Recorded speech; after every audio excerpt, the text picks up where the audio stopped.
తెలంగాణలో వర్షాలు వరదలపై ముఖ్యమంత్రి రేవంత్ రెడ్డి సమీక్షించారు. సూర్యాపేట జిల్లాలో జరిగిన పంట ఆస్తి నష్టం వివరాలు తెలుసుకున్నారు. సాగర్ ఎడమ కాలువ తెగడం వల్ల జరిగిన పంట నష్టంపైన ఆరా తీశారు. మంత్రులు ప్రజా ప్రతినిధులను క్షేత్రస్థాయిలో అందుబాటులో ఉంచామన్న సీఎం ప్రాణ ఆస్తి నష్టం జరగకుండా ప్రజా ప్రతినిధులు అధికారులు జాగ్రత్తలు తీసుకున్నారు. ఖమ్మం నల్గొండ పరిస్థితులపైన ప్రధాని మోదీ అమిత్ షా రాహుల్ గాంధీకి వివరించి సాయం కోరానని చెప్పారు సీఎం.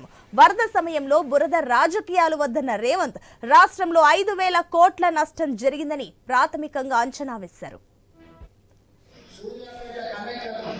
స్వయంగా నిర్ణయించే విధంగా ప్రత్యేకంగా 5 కోట్ల రూపాయలు సూర్యాపేట కలెక్టర్ దగ్గర డిపాజిట్ చేసుకుని గవర్నమెంట్ ముందే కలెక్టర్ ప్రొడక్ట్గా 5 కోట్ల రూపాయలు విడుదల చేసుకున్నాం. ఎక్కడికి కలెక్టర్ గారు వెళ్ళినా అక్కడ స్పాట్ లో అక్కడ సమస్యను చూస్తే అక్కడ ఆనుకోవడానికి అవసరమైన 2 లక్షలు 5 లక్షలు 10 లక్షలు 20 లక్షలు ఏం కావాలన్నా అక్కడికక్కడనే మంజూరు చేసే విధంగా సూర్యాపేట కలెక్టర్కి అందుబాటులో 5 కోట్ల రూపాయలని సూర్యాపేట కలెక్టర్ గారికి నిధులను విడుదల చేయమని చెప్పి నేను బయలుదేరి ఉండే చీఫ్ సెక్రటరీ గారికి నేను ఆదేశాలు ఇచ్చి రావడం జరిగింది.